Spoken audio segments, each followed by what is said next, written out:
Ayon sa babae, hindi pa tuluyang yumao ang kanyang anak. Kaya lang naman ito nangingitim at pawang patay tingnan dahil sa proteksyong ibinigay dito ng gabay niyang elemento. Hanggat hindi umaabot sa edad na 3 ang bata, hindi pa yon magigising o hihinga. Maihahalin tulad mo ang abilidad nito sa mga dalubhasang manggagamot na muling nabubuhay matapos nitong mamatay. Bagaman may mga kinakailangang ritual ang kanilang matupad bago sila tuluyang makabalik sa mundong ibabaw, mananatili ang kanilang presensya sa mga mahal nila sa buhay. Ang nangyayari naman sa anak ng babae ay kasalungat sa mga albularyong yon sa kadahilanang bago ito maging isang makapangyarihang nilalang, mamamatay ito pagkasilang sa mundo. Habang patay ang katawang lupa ng bata, marami doong maghahangad kahit mga kadugo niya maliban lamang sa kanyang ina. May tsansa ding kainin siya ng sarili niyang ama sa kadahilanang hindi nito kayang labanan ang tentasyon ng diablong nanananahan sa katawan ng bata. Sa oras na makain ng aswang ang katawang lupa nito, lahat ng tinatangan na lihim ng batang yon ay mapupunta sa kanilang mga kamay. Sila na din ang bagong tagapangalaga ng gabay nito na halos karaniwan doon ay mga demonyo o mga bathalang itim. Dahil sa ganoong bagay, hindi lang sila magiging isang gabunan, bagkus isang uri ng mga aswang na kayang makipaglaban kahit sa mga pundasyon o mga itinuring nilang Diyos sa kanilang mga lahi. Wala na din itong katatakutang albularyo sapagkat purong malalalim na usal na lamang ang makakaapekto sa kanilang mga wisyo. Magkakaroon din sila ng hindi masukat na pagkagutom na siyang labis na makakaapekto sa kanilang baryo. Pagtatapat pa ng babae na dahil sa kanyang anak, nagawa niyang kitila ng buhay ang kanyang sariling mga magulang. Hindi rin kasi nakapagtimpi ang mga magulang niya na patayin ang sarili nilang apo. Sa loob ng 2 taon, inakay niya ang sanggol na yon kahit hindi na ito lumalaki.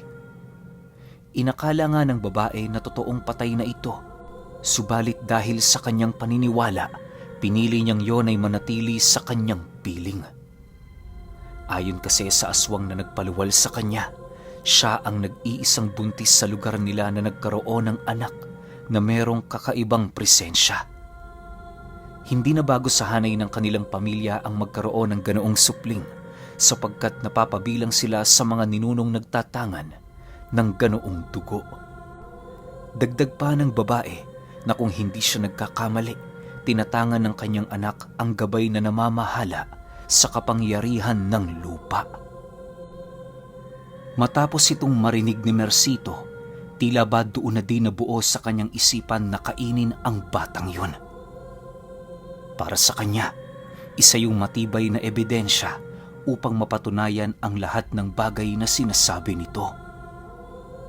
Wala siyang awang nakikita sa babaeng yon sapagkat ang tanging rason lamang na tinulungan niya ito ay para malaman kung ano ang tinatago nitong sikreto.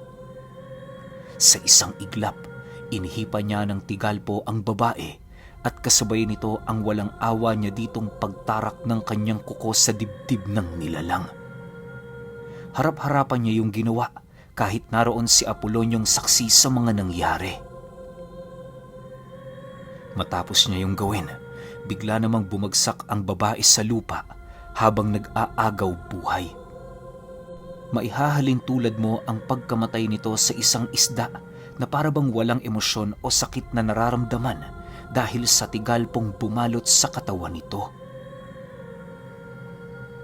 Sa pagkamatay ng babae, agad naman niyang tinungo ang kinaroroonan ng sanggol upang yon ay kainin. Apolonyo, manatili ka rito. Bantayan mo muna ang paligid. Seryosong wika ni Mercito. Matapos niya yung maihabilin sa kanyang kaibigan, agad naman niyang tinungo ang silid ng babae kung saan nakalagay ang walang malay na katawan ng sanggol. Sa pagdating niya sa lugar na yon, Dahan-dahan ang tumutulo ang kanyang laway sa kadahilan ng kitang-kita ng kanyang ikatlong mga mata ang gabay ng sanggol na nagbabantay sa tabi nito. Paglalarawan doon ni Mercito, meron yung balat na gawa sa tipak-tipak na lupa na animoy nagsisilbi nitong mga kalasag. Lagpas din sa kanyang tahanan ang tindig nito, gawa ng kahit nakaupo ang nilalang na yon, para na yung sasayad sa bubong.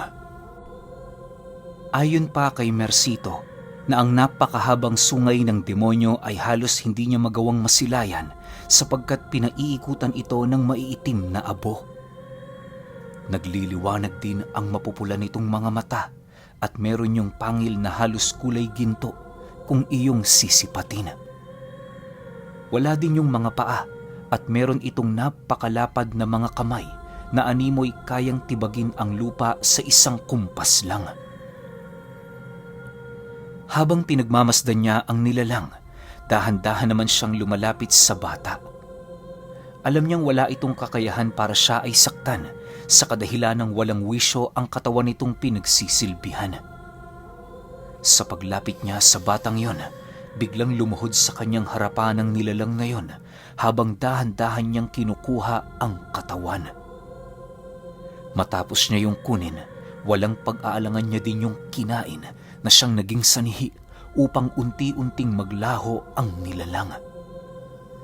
Dala ng paghahangad ni Mercito sa labis na kapangyarihan, kinain niya pati ang bungo nito.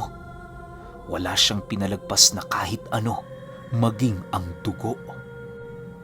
Sa pagpapatuloy ng kanyang paglapas sa katawan ng walang kamalay-malay na sanggol, ramdam niya ang kakaibang kapangyarihan na nanunuot sa kanyang katawan. Sobrang kagalakan ang kanyang nararamdaman noon sapagkat hindi niya inaasahan na makukuha niya ang ganoong biyaya sa napakadaling panahon. Makalipas lamang ang ilang minuto, agad naman siyang bumalik sa kinaroroonan ni Apolonio at ng bangkay ng babae. Pagsilay ng kanyang kaibigan sa kanya, bigla naman yung napatanong ng, "Napakasaya ng mukha mo, Mercito ah. Sabihin mo, may maganda bang naidulot sa iyong pagkain sa sanggol na yon?" "Ano sa tingin mo, Apolonio? Alam mo naman, pangunahing pagkain ko ang mga ganitong uri. Wala ako dung nakuha. Magagalak pa rin ako dahil sa sustansyang ibinibigay nila. Nga pala, meron akong ibibigay sa iyo. Palagi mo itong dadalhin para naman kahit papaano, tangan mo pa rin ang presensya ko sa anumang dako ka ng lugar pumunta." Sagot naman ni Mercito. Matapos nitong makapagsalita, inabot nito kay Apolonio ang isang bahay ng pagong na animoy ilang buwan pa lamang ang gulang. Bagaman napakaliit ng bahay na yon, ramdam niya doon ang tibay at tigas nito. Sa pagpapatuloy ng kanilang pag-uusap, naging abala naman si Mercito sa paghihiwalay ng buto at laman ng babae. Si Apolonio noon, halos masuka na sa mga bagay na kanyang nasisilayan, subalit pinipili niyang pigilan ang kanyang sarili. Sa pagsapit ng gabi, matapos niyang maisagawa ang lahat ng kanyang trabaho, minabuti niyang samahan si Apolonio patungo sa bahay nito. Sinigurado niyang makakauwi yun ng ligtas, nang sa gayoy wala siyang aalalahanin kapag isinagawa na niya ang kanyang nais noong gabi. Sa pagbalik niya sa kanyang tahanan, dumating ang mga mensahero ni Bagtoy. Habang nakaupo siya sa tabi ng malaking puno, kitang-kita ng mga ito ang dyablo ng lupang nakaluhod sa likod niya. Dahil sa pangyayaring yon, halos bakas sa pagmumukha ng mga ito ang labis na pagkabahala at takot. Ginoong Mercito, meron po kaming daladalang ulat galing sa aming pinuno. Tuluyan na hong nasakop ang sentro ng ating bansa ng mga dayuhan. May ilan sa mga kapatid ang tumungo roon para tumulong sa digmaan. Ano hong nais niyong gawin ukol sa digmaang ito, Ginoo? Nanginginig na tanong ng mensahero. Nang marinig ito ni Mercito, minabuti niyang pag-isipan yon ng maigi. Hindi muna siya nagbigay ng kasagutan sa mga mensaherong yon. para naman kahit papaano hindi umasa si Bagtoy sa kanyang plano. Makalipas ang ilang araw, wala namang naganap sa kanilang baryo. Ang ibang mga tao nagsisilikas na, dala ng pagkabahala dahil sa gera. Matapos mapagtanto ni Mercito na wala nang magbibigay kasiyahan sa kanya sa lugar, doon na siya nagdesisyon na makiisa sa digmaan. Hindi naging mahirap para sa kanila ang makarating sa sentro ng bansa dahil sa kanilang mga lagusang ginagamit. Isang gabi, nagulat na lamang si Bagtoy nang masipat niya ang pagbisita ng hamong sa kanilang lugar. Nadatnan siya nitong abalang-abala sa pakikipag-usap sa ibang angkan na tutungo rin sila sa lugar ng digmaan. Napakarami na din nila noong inihandang laktod nang sa gayoy sa lalong madaling panahon, madali silang makakapunta roon. Ayon kay Bagtoy, hindi dapat maliitin ang kanilang mga kalaban sapagkat may iilan sa mga kauri nila ang pumanig sa mga ito. May mga pagkakataon kasing nahuhuli ng mga dayuhang sundalo ang mga mahal nito sa buhay na siyang nagiging sanhi upang sumailalim sila sa kapangyarihan ng banyaga. Ayon pa kay Bagtoy, marami na ding inosenteng tao ang nagbuwis ng buhay dahil sa digmaang yon na siyang dahilan ng paglaganap ng mga salot at iba't ibang nilalang sa lugar ng digmaan. May mga nalaman nga siya noong ulat ukol sa mga malaibong nilalang na merong 4 na paang maihahalin tulad mo sa kawayan. Naglalakbay ang mga ito tuwing gabi sa lugar ng digmaan para kumain ng mga bangkay ng mga nasawi. Dagdag pa nito na mababangis ang mga nilalang na yon sa kadahilanang wala itong inaatrasang laban. Sa oras na makaramdam ito ng panganib sa paligid, gagawin ito ang lahat ng kanyang makakaya para lamang mapatay ang banta sa kanyang buhay. Sa pagpapatuloy ng kanyang pagbabahagi ng istorya, tinanong ito ni Mercito kung saan niya balak dalhin ang mga tauhang iniipon niya. Nang marinig naman ni Bagtoy ang kanyang sinabi, inilahad nito sa kanya na ang pupuntahan ng mga mandirigmang yon ay ang lugar ng Bataan at Maynila. Yun lamang kasi ang alam nilang lugar ng mga pangunahing digmaan kung saan daan-daang sundalo ng mga dayuhan ang naroon. Matapos itong marinig ni Mercito, wala naman siyang sinabi kay Bagtoy, gawa ng mariin din niyang pinag-isipan ang mga bagay na kanyang gagawin. Makalipas lamang ang ilang minuto, paisa-isa na ngang nagsipasok sa laktod ang mga aswang bilang pag-uumpisa ng kanilang paglalakbay. Sa pagkawala ng mga ito sa paligid, inimbitahan naman siya ni Bagtoy at ng mga kasama nitong gabunan na pumasok sa silid ng kanyang bahay. Habang binabagtas nila ang daan, walang kaide-ideya ang mga ito sa bagong kakayahan ni Mercito. Maya-maya pa, nang mag-umpisa na ang kanilang pagpupulong, doon na pag-alaman ni Mercito ang layunin ng mga itong mahanap ang nawawalang sanggol na tinatawag nilang suran. Ayon sa mga aswang, na kapag maibalik na sa kanila ang sanggol na yon ang kanilang magiging pangunahing puwersa laban sa digmaan. Ang kinakailangan lang nilang gawin, hatiin ang katawan nito para lahat sila ay makakain. Kapag pumaloob na sa kanilang sistema ang laman ng sanggol, doon ay magkakaroon sila ng kapangyarihang ni minsan sa kanilang buong buhay ay hindi nila inaasahang magkakatotoo. Pagtatapat pa ng mga gabunan, halos kabuuan ng kanilang mga uri hinahanap ang sanggol na yon. Marami na ding nagbuwis ng buhay dahil sa pangingialam ng iilan sa kanila sa mga teritoryo ng mga dibinong albularyo, mahanap lamang ang nasabing bata. Dagdag pa ng mga gabunan, hindi na nila mahanap ang kinaroroonan ng batang yon sa kadahilanang naglaho sa kanilang mga pang-amoy ang ina nito. Nasisiguro din nilang malapit lang yon sa teritoryo nila Bagtoy dahil noong mga nakaraang araw, nararamdaman pa nila ang bakas ng presensya nito. Matapos siyang mailahad ng mga gabunang kausap nila Mercito, Agad naman niyang pinalitaw sa kanyang likuran ang dyablo ng lupa. Nakaluhod ito sa kanya habang nananatiling nakayuko. Dahil sa paglitaw ng nilalang na yon, hindi mapigilan ng mga gabunan ang mapalayo sa kanyang kinauupuan. Lahat sila, maging si Bagtoy, ay tulala dahil sa nilalang na kanilang nakita. Nang akmang gagalaw na ang gabay ni Mercito, gulat namang napatanong si Bagtoy sa kanya ng, Mercito, huwag mong sabihin ikaw ang kumain sa batang yun. Oo, tama ka, Bagtoy. Ako nga. Ngayong pagmamayari ko ng sinasabi niyong suran, maaari niyo ba akong maturuan kung ano natatangi nitong kakayahan? Sagot naman niya rito. Nang marinig ito ng mga gabunan, may dalawa naman doong umalma sa kadahilan ng hindi nito matanggap ang pagkuha ng hamong sa kakayahan ng lahi nila. Matapos yung marinig ni Mercito, walang awa niya yung pinugutan ng ulo sa pamamagitan ng mabilis na pagsunggab sa kinaroroonan nito.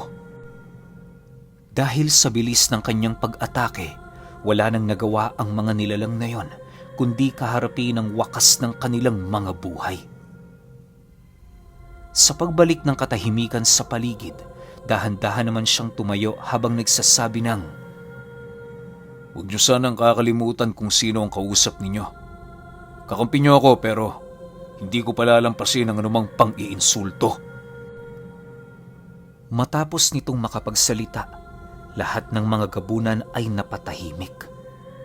Si Bagtoy noon, halos mapaluhod na sa takot, gawa ng yun na naman ang unang beses na masilayan niyang magalit ang hamong. Ang lahat din ng kanyang kasama noon ay wala nang nagawa, kundi ang matulala. Ilang minuto pa ang lumipas, umupo naman si Mercito sa harapan ng mga ito, habang dahan-dahang iniaalis ang galit sa kanyang muka. Maya-maya pa, inutusan na din niyang umupo ang mga pinunong gabunan upang mapag-usapan ang kanilang plano. Dahil sa pagpatay niya sa 2 pinunong sumuway sa kanya, 7 gabunan na lamang ang natira. Marami naman yung mga tauhang nasa ilalim ng kanilang kapangyarihan, kung kaya't kahit papaano hindi na iniinda ni Mercito ang pagkalagas ng 2. Sa paglalim ng gabi, nagkaisa ang kanilang mga desisyon. Sa mga susunod na araw, tutungo sila sa Maynila at Bataan para tumulong. Napag-alaman din nila noong may mga aswang doong hindi umaalis na mayroong tinatangang mga biyaya ng kalikasan. Dahil sa mga bagay na kanilang napagkasunduan, kaya na may noong mismong gabi, naging abala sila sa pagtalaga ng mga tauhan. Lahat ng mga aswang na naroon sa teritoryo ni Bagtoy ay kanilang hinati sa 2 puwersa upang magawa nilang matulungan ang 2 lugar ng sabay. Kinaumagahan, kalahati na lamang sa puwersa ng mga aswang ang natira sa kanilang teritoryo. Nang sumapit pa ang gabi noong araw na yon, iilang mga gabunan na lamang ang natira sa nyugan. Si Bagtoy naman noon, labis-labis ang pagkabahala, lalo pat alam niya sa kanyang sarili na may posibilidad na baka hindi na siya makabalik ng buhay. Nang mapansin naman ito ni Mercito, agad naman niya yung nilapitan para ilahad dito na wala siyang dapat ikabahala. Nanindigan din siya noon na sasamahan niya itong si Bagtoy upang masiguro ang kaligtasan nito.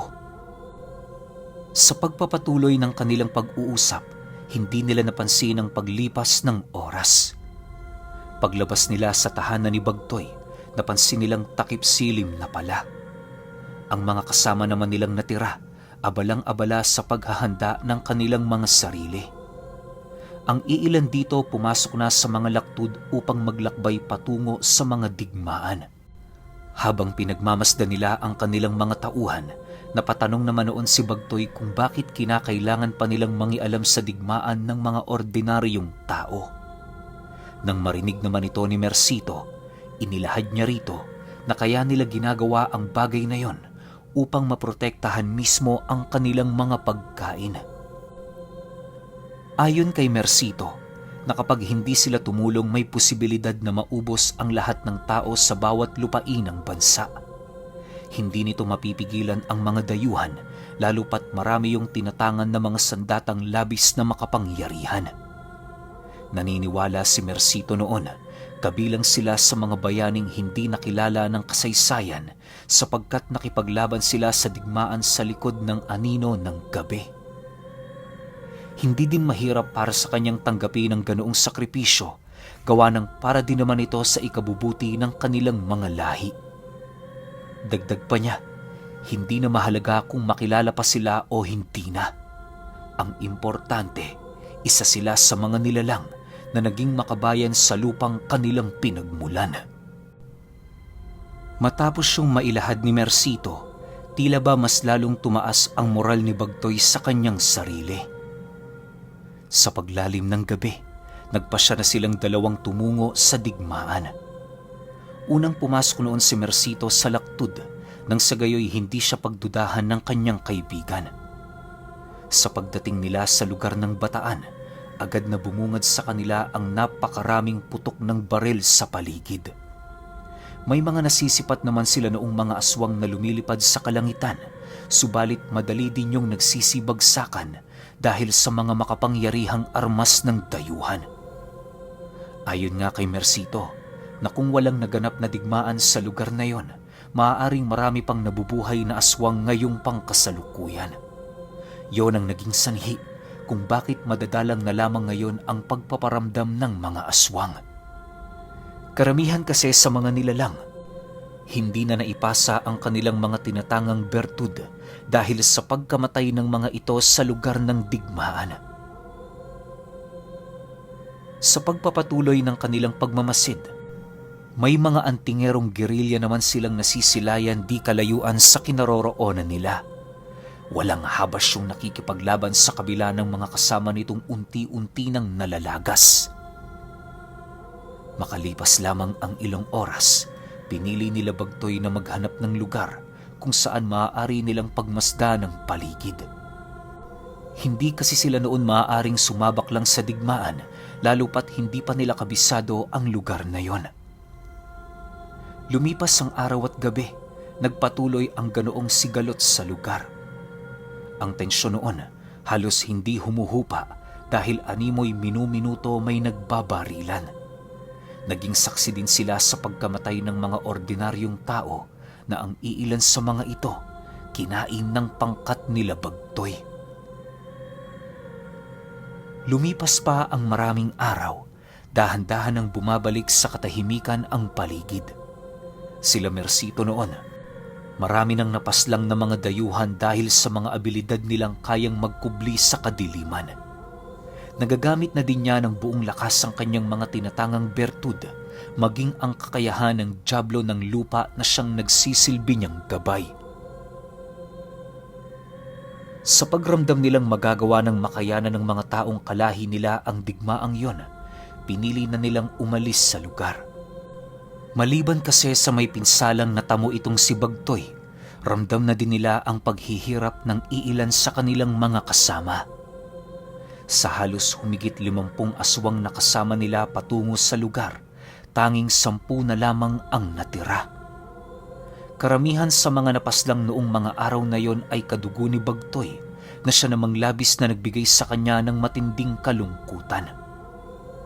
Habang inaakay ni Mercito ang kanyang kaibigan, paulit-ulit naman niyang inilahad dito ang mga rason kung bakit kinakailangan itong magpakatatag. Sa mundong ito, Bagtoy, panapanahon lang ang buhay. Huwag mong iyakan ang mga nawala, bagkus ay kagalakan mo sila, sapagkat sa huling sandali ng kanilang mga buhay, nagawa nila yung may alay sa inyong mga paniniwala. Marami ka pang magagawa, kahit papaano may nakaligtas. Sila ang pagtuunan mo nang makaalis ka na sa kalungkutang iyong tinatamasa. Wika ni Mercito. Nang marinig ito ni Bagtoy, pinili naman niyang huminahon kahit papaano. Para sa kanya may puntong lahat ng sinabi ng hamong. Sa pagdating nila sa kanilang tahanan, agad naman nilang inasikaso ang lahat ng mga kasamahan nilang nag-aagaw buhay. Habang nagmamasid si Mercito sa paligid, wala siyang ibang nakikita kundi mga kadugo ng mga aswang. Bagaman nakakaramdam siya ng pagkatakam sa mga ito, pinili niya yung tiisin alang-alang sa kanyang kaibigan. Okay, grabe tong episode na to. Sobrang dami na namang nangyari. Isipin ninyo, nakisali pala sila sa digmaan. Tapos isa sila sa mga nagpakonti ng puwersa ng mga dayuhan, di ba? Nasabi rito sa kwento. Tas ang galing lang din. Yun din pala yung rason kung bakit di na gaanong nagpaparamdam yung mga aswang sa atin. Marami palang namatay din sa lahi nila, no? Kasi nga, medyo advanced na yung ginagamit ng mga sundalong Hapon noon ng mga armas, di ba? Kaya marami ding namatay sa atin. Pero yung 7-8, di ko lang alam kung bukas or sa susunod na bukas. Basta, isusunod kaagad natin yun para hindi na kayo mabitin. Yun lang. Salamat.